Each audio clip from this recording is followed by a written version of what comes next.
Hi everyone, and we are live here on Instagram and recording on YouTube. Sorry for the delay, I had some technical issues here, but I stopped the stream on YouTube and then just do the live stream on Instagram, but I recorded on YouTube so that you can rewatch it later on. So let's start again. I hope you had a wonderful Christmas time. I hope you had a wonderful start into the new year. And I want to do a little recap, talk about my past 2 weeks a little bit.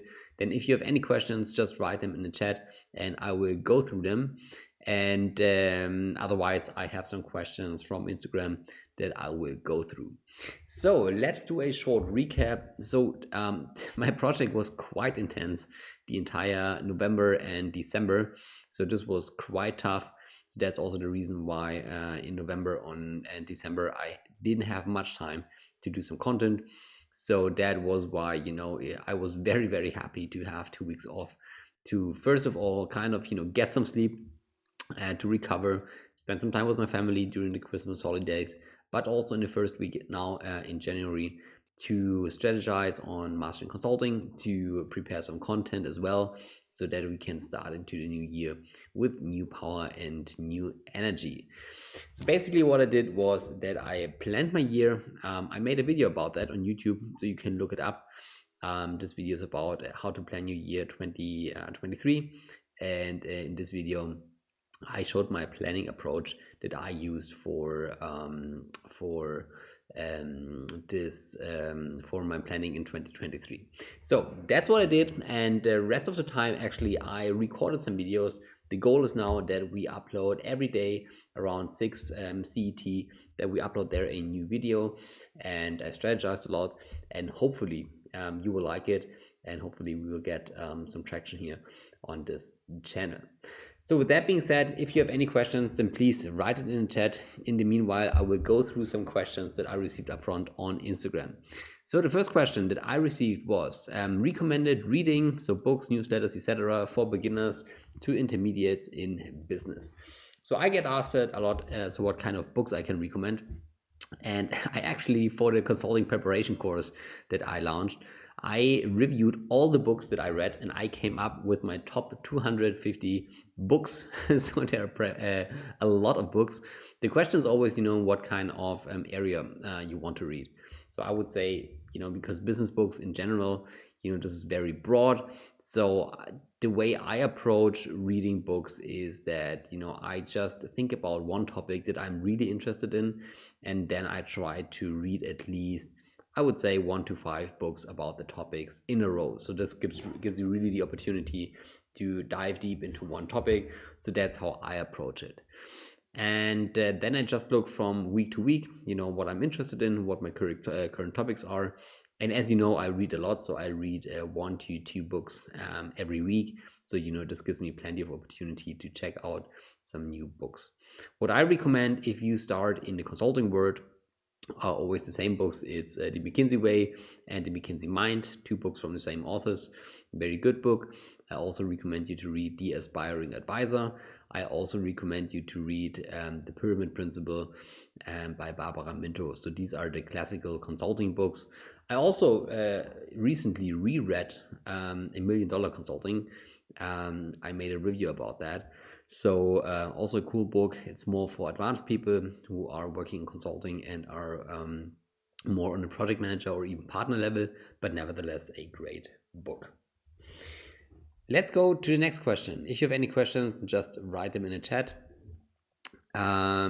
Next question is, how much time should you plan on spending on preparing case studies, etc., before applying? So this is a big question, and it highly depends on your experience that you already have with case studies. So if this is your first time, then I would plan at least 4 weeks. I think this is the minimum time that you should apply.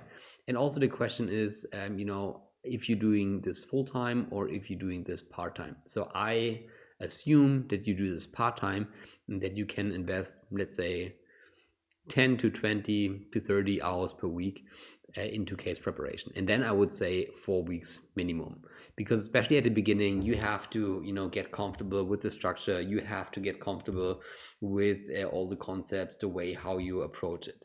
And also, the question is, obviously, are you doing that for your intern, or is this now for your full-time position? Because obviously, if you're just experimenting with the consulting industry at the beginning, of course you need to be prepared, but then you typically have interviews at smaller firms where it's a little bit easier to pass the interview. But if you really, apply for the final job, let's say at an MBB firm or top strategy firm, then you really should invest some time. Okay, then I know people who really take 4 weeks to 6 weeks completely off just to practice cases, because the reason is, very often, you don't just have one case interview, you rather schedule like 5 to 8 to even 10 interviews in a row. So most people that I know, they prepare for the internships, and then at the end, if they don't have the offer yet from the internship, then they really block 2 weeks or 3 weeks even, where they only do interviews. Then they also block 6 to 4 weeks just to prepare for them. Good. Then if you have any questions, then just write them in the chat. And then let's go to the next question. What is your schedule on weekends? Do you work as hard as during the week? Yes, I do work as well. Here you have to separate, I, on the one hand, of course, have my job at the consultancy, at a consulting firm I'm working for. And typically there I don't have work on weekends. I try to avoid it. To be honest, now that I'm project manager, I do a little bit on Sunday, like 3 to 4 hours probably. This is because, I just feel better if I prepare the week ahead. And, also in the past weeks, since we had to prepare some steering committees, there I worked through, the entire weekend, to be honest. This happens, but only, I try to avoid it, to be honest. But nevertheless, let's say a normal week where I don't have a steering committee at the next week, in these days or these weekends, I typically try to do, let's start differently. So my week starts typically on Monday. There I, get up at 5 around. Then I have my sports training from 5:30 to 6. Then I would say from 6 to 10 I work. So this is, how I do it. From 6 to 10, I try to do the first hour per day working on content for mastering consulting. And then I would say, around 7:30, I drive to the client, and then I do, project work up until 10. So this repeats until Thursday around 8 in the evening, we drive back to Munich or fly back to Munich, depending where I am. And then on Friday, there is office day. And this typically, is until, I would say, 6 or 7 in the evening. Then I use the time Friday evening either to meet new people, so meet friends or do some networking, or I go back and do some work for mastering consulting. Then Saturday, typically, I sleep a little bit longer until 8, I would say, 8-ish, 9-ish.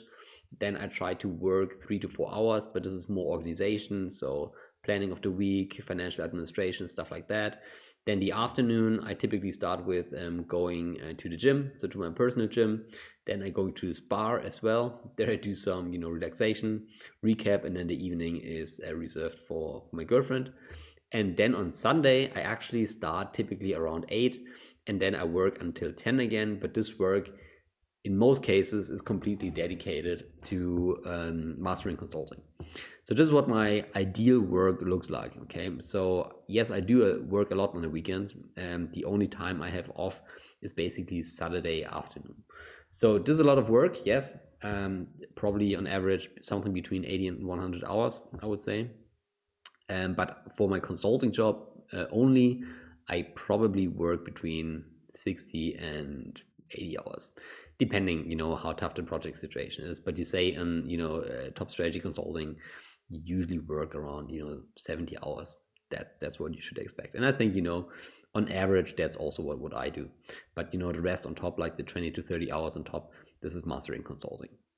So yes, a lot of work, and it's not for everyone. But, if you're committed to your goals, and if you are that person, like I am, who just likes working and likes to achieving things, that's just how it is, and then it's totally fine for me, and but I totally respect as well. I totally respect as well, if others want to have the weekend to relax, and most colleagues actually do. Nico, thank you for the comment. I will do so. Good. Then I will go through some questions here in the chat. If you have some questions, then just feel free to ask me and to post a question into the chat. Then, first question: worthwhile to go for an MBA when working in consulting? It depends what you want to do. In where you are actually. So in the US, it's a bit different than in Europe. In the US, it's very, very common to do your MBA after your undergrads. There you typically work 2 to 4 years, and then it's not mandatory, but most people actually do an MBA then. In Europe, and that's why I have the most experience, it's a bit different. There you typically start with a master's degree, and then you can do your MBA. In most MBB firms, and strategy firms, it's kind of mandatory to do either an MBA or an executive education or a PhD after 3 to 4 years. So this is in many firms a requirement, not a hard requirement, but it's highly recommended to do that in order to become a project manager and beyond. And so yes, in those cases, it's recommended, and then it really makes sense. But many other firms, especially in Europe, they don't have this kind of requirement, and then you don't need to do it. The question then for me is, what do you expect out of it? So I think an MBA, it makes sense if you have a non-management background. So if you have a more technical background, then I think, it totally makes sense. It also makes sense if you want to have a new brand on your CV. Okay, so if you just want to have, this big brand from this big university on your CV, then it also makes sense. It also makes sense if you want to build a network to new people, then I think, an MBA is also worth it. And maybe if you just want to take 1 or 2 years off and do partying again, that's also totally fair if you want to do that. But you have to be aware that the typical MBA, costs around, depending where you do it, but you have to expect to pay at least, something between 70 to 200K. And that's a lot of money. And, I will upload a video about becoming financially independent in consulting. And this is, pure debt that you are loading off. And, the thing is, most companies pay a part of the MBA. Not all the companies pay everything. And then, you are just in debt, like, 100K just for this MBA. So, from a pure economic standpoint, I would say, no, you don't necessarily need it. But if you say the money is worth the network, the brand, the experience, then I would say, yes, it is worth it. And also, if you're working for a firm where this is kind of required, then of course it's also worth it. But then, they also pay much more for it. Then next question, what do you think of ESG consulting, as everyone is now jumping on this train? Do you think it's a topic worth it to focus on? So I mean, like focusing, like specializing in this area. So I think this is one of the huge, and will be one of the huge topics in the next decades even. I think, transformation, then digitization and sustainability will be the 3 main topics for the next 20 years probably. And what I see now is that, we had a huge hype of sustainability and ESG. I would say the past 2 to 3 years. I personally also wrote a study about that and also read about that and also did projects about that. So I didn't really specialize in it, but I was very interested in it. But what I see now is that, especially due to COVID, other things gain more priority, like, supply chain management during the COVID times. Then what I would expect is, if we see a recession, that in the next 5 years, we are really heavily focusing on firefighting. And this means really, cutting costs, restructuring companies, doing turnaround concepts, and then probably, or cash management. Then probably this is more the focus. But certainly, if we talk about 10, 20 years, this still will be a huge topic, of course. The question for me is always, what your service or what your focus will be, because as I'm in strategy consulting, and your the things that you can do as a strategy consultancy in terms of sustainability, it's quite limited. I mean, you can set up a sustainability strategy, you can also develop some measures, but it gets, you know, very technical very quickly, and then you need to work with a partner who's really into all of those details. So I think for strategy consulting, I know, you know, BCG is heavily pushing this topic. You know, they're really, really very aggressive in this whole ESG topic. And yeah, I mean, it's a huge market, of course, but I would also make it, you know, or make this the question if you should specialize on it. I would, you know, depend on the question if you are passionate about it. So if you really say, hey, I'm passionate about that, I want to learn about that, then yes, there is certainly a market a need for that, and then it's certainly a good positioning. But as I said, you know, from a strategy point of view, I think it's kind of limited what you can do. But it's the same like with digital transformation. We had a discussion like, 5 to 8 years ago, where everyone said, you know, what can you do as a strategy consultancy in terms of digital transformation? And still, you know, you find those topics where you set up the digital strategy, you know, identify topics, and then for the implementation, you're working or collaborating with other people as well. So, long answer, make it short. If you're passionate about it, yes, there is a market need. It will still be a huge topic. So if you're interested in it, then go for it. Which tools and technologies are demanding or gaining momentum in 2023 or in future for companies? I think probably a lot. I think that especially these... So data and analytics becomes, or still is, a huge topic. I think this will become more important. And I'm really talking about third or fourth layer technologies. Like, you know, everyone has their ERP system, like, you know, SAP, something like that. Then maybe they have, you know, something above it, like Cognos Team 1, something like that. So where they can build their own dashboards. But then they also, you know, have a different system on, you know, in the logistics side, and they have a different system on the production side. So the system landscape, what I see, is very fragmented. And what you do to, in order to get, you know, more valuable insights, is to kind of connect those fragmented systems, okay? And this is what you call a third layer application, or fourth layer, or whatever layer it is, okay? And there are many tools out there, like Celonis is one of the main examples, like especially here in Germany, because this is a company from Munich, where you have this third layer technology, and that you put on the existing systems, and then, you know, Celonis is or was focused on processes. Now they also have more advanced analytics in it, and then you have your own, you know, very user-friendly dashboards where you can do analytics across several databases. I think this is probably, you know, if we talk about the next 5 to 10 years, what most companies will establish, because there is a huge need for end-to-end optimization. This is also a huge efficiency gain for most companies.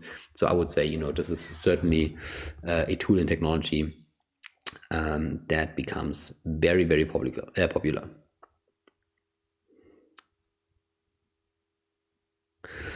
What are your thoughts on digital strategy consulting? Well, it's pretty similar to sustainability. So I think that digital consulting and digital transformation will be still a huge topic. The question is always, you know, what is digital strategy consulting? I think, you know, like the typical digital strategy, you don't really have that anymore. It's more like that in most projects, in most strategy projects, you know, digitization is just a part of it. But it's, you know, as normal as looking at markets, you know, looking at competitors, you also take a look at technology and stuff like that. So I think it becomes more and more normal, and it becomes just, you know, part of a, you know, toolkit of a strategy consultant. This is on the strategy level. And then of course you have you have in most large companies, you have a venture building department, you have a tech department where, you know, they can do some implementation, stuff like that. So pure digital strategy consulting, I think, you know, that is It's more like a specialization that you do, but it's more like, I go to a huge consultancy and join the competence center for corporate finance. And then there's also the competence center for digital technologies or so, so it's more like, it's not really a strong focus. It's more like a competence center in an area you work in, but still, of course, there is a market need for it.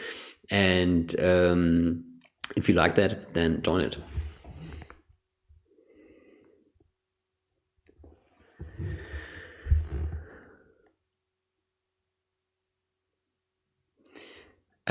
Yasmin's, I don't really get your questions. You ask if won some discuss with you personally. Maybe you can elaborate what you want to ask.